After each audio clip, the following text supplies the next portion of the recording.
добре, прави у вас нещо, не идвай в тази зала, защото няма смисъл, иди в парка, разходи се. Здравейте на всички, това се Краси, това е първото ми видео. В този канал ще говорим предимно за простотиите и глупостите в фитнес индустрията в България. Защото, както се усещате, те не са малко, са супер много. Така, първо, кой съм аз, какво правя тук? Аз съм Краси, аз съм няколко неща. Първо, аз съм културист, състезавам се по културизъм. Ето тук ще видите някакви медали, някакви купи. Мисля, че съм доста добър. Аз съм треньор, тренирам с всякакви клиенти, тренирам най-вече обикновени хора, хора, които свалят, хора, които качват, тренирам с състезатели, тренирам позинг с други състезатели, готва състезатели, тренирам възрастни хора, тренирам дебели, слаби, високи, ниски, тренирам всякакви хора, така че знам какво правя за разлика от повечето мои колеги, които виждам из залата, затова правя и това видео. Така, стига за мен. Темата на видеото е: не тренирайте като малумни, ако ще тренирате. Ще говоря за малумните тренировки, които виждам всеки ден от мъже и от жени в залата. Първо, защо съм компетентен? Защото съм компетентен, защото знам повече от 99% от хората в залата. Така че мога да ви кажа това онова. Ако ще тренирате, не тренирайте като малумни. Това е посланието от днешното видео. Първо започвам с мъжете. Какви са основните проблеми при тренирането на мъжете в залата? Боже мой, не са малко. Първо, никой не знае за какво е в тая зала. Никой не знае какво изобщо трябва да се прави там.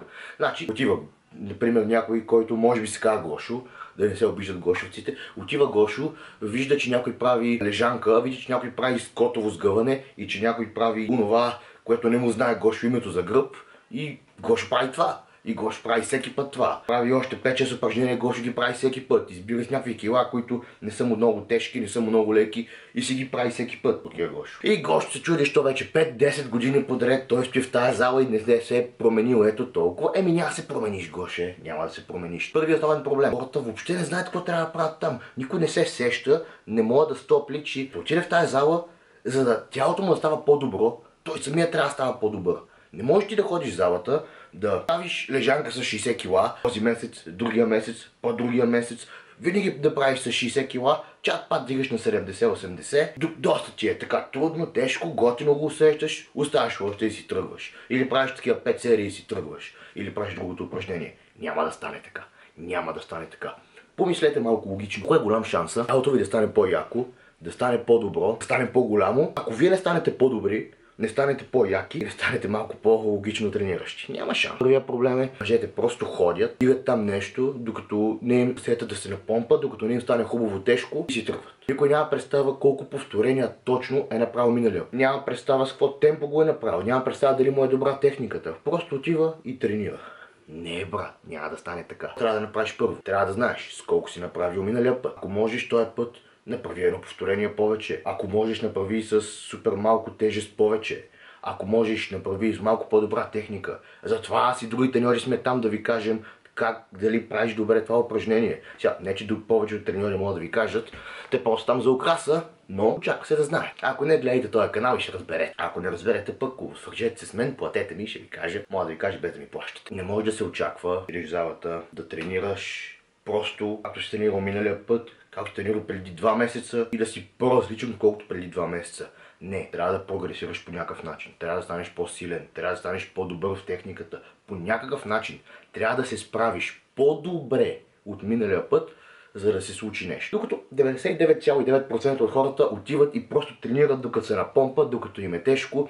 Си мой клиент преди правихме бицепсово сгъване, му казах да направи колкото може, защото знам, че той няма да направи колкото може. Той направи 10, вече 10-то, не мога повече. И му казах, брат, направи още шибани 10 повторения, защото можеш. И той прави и направи още 10 повторения, направи 20, ще да спре на 10. Можеш още 5 след тия 20, ама при мъжете. Другата грешка е техниката. Майко, хора имат треньори в тия зали. Да, по-малко от вас, най-вероятно повечето. Ама, проверете в YouTube, гледайте моя канал, пишете ми в Instagram. Хора, техниката на упражненията, диреш да ми лашкаш, още така. Няма какво да стане, просто няма какво да стане. По-добре, после ходи в парка и се разходи, може да има малко повече ефект за тебе, отколкото да ласкаш така лоста. Това е плохо. И номер 2, жените. Майко, там е толкова трагично положението. И пак вчера, даже това е основната причина да правя това видео днеска. Вчера отивам, наредили се 5 жени на една пътека и се редуват. Трябва да прави ритници. Моля, ти се застанали дамите, милите, и си правят всяки от уния ритници назад, ако се сещате. И си правят ритници по 30 на крак. Прави 30 на ляв крак, 30 на 10. Дава, идва другата маска, 30 на ляв, 30 на 10. И така до безкрай. Майко, това беше толкова смотано. И това е нещо, най-голямата ми забележка към жените. Ако мъжете са зле, жените тотално нямат идея защо са в тая зала и какво трябва да се случва там.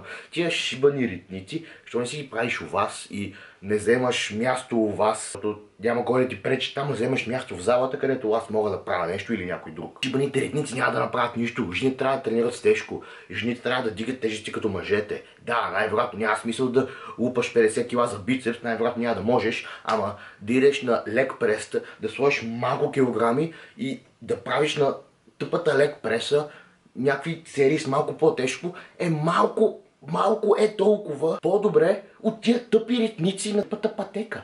Няма смисъл от тях. Или пък ми хванали 2 гирички по 1 кг и правите така.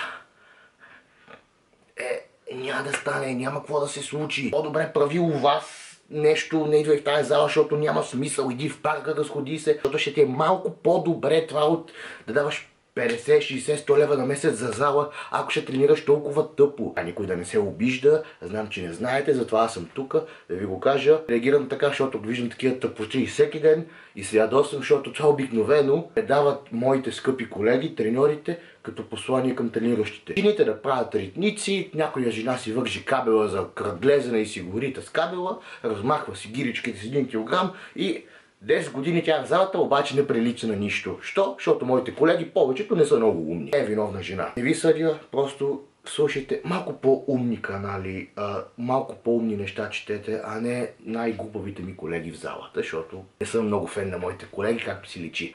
Макар че имам доста готини колеги, хора, които много си разбират, ама никак не са много. Най-голямата ми забележка към жените, трябва да тренирате по-здраво. Трябва да тренирате много по-здраво. Въобще няма да заприличате на мъже. Аз тренирам супер здраво от 5-6 години и не приличам толкова на мъж, колкото ми се иска. Повечето мъже не приличат на мъже въобще.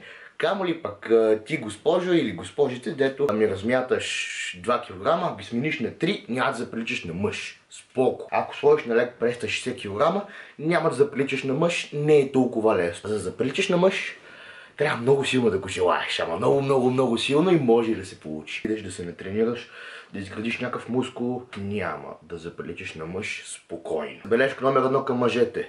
Тренирате като жени. Отивате в залата, не правите нищо, за да сте по-добри от вчера. Не правите нищо, за да сте една идея по-близо до това, което искате. Просто правите нещо там. Просто си губите времето в залата. Няма да стане. Трябва да тренираш по-здраво от вчера. Трябва да направиш едно повторение повече. Малко по-добра техника. Една серия, ако трябва повече. Трябва да ти е по-тежко. Трябва да те заболи мускула. Трябва да се напънеш. Да се напънеш яко. И тогава ще станат нещата. Забележка номер 2 към мъжете.